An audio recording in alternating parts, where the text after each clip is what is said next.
Alors, voici une petite aide pour t'aider à tracer les quadrilatères de l'exercice 2 de la page 167. Alors, pour pouvoir les tracer, sur ton cahier, tu vas t'aider des points qui représentent finalement un angle de ton carreau sur ton cahier. Donc, on va commencer par placer ce premier point ici, peu importe où, hein, sur ton cahier, il faut juste que tu aies assez de place en haut pour pouvoir le reproduire.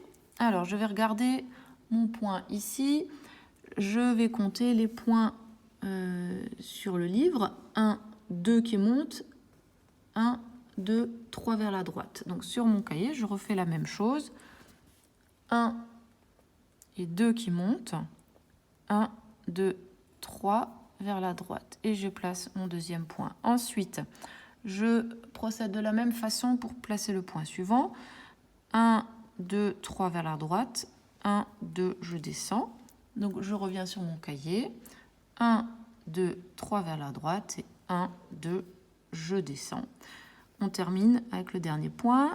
Je descends de 2 et je vais de 3 vers la gauche cette fois-ci. Donc je descends 1, 2 et je vais de 3 vers la gauche. 1, 2, 3. Maintenant, je relie proprement, toujours à la règle et au crayon, mon quadrilatère. Et là, il faut que je termine en faisant mes diagonales. On rappelle qu'une diagonale, c'est une droite qui relie un sommet au sommet opposé. Donc ici, par exemple, ce sommet-là avec le sommet en dessous. Donc je les relie bien précisément. Et je fais la même chose ici.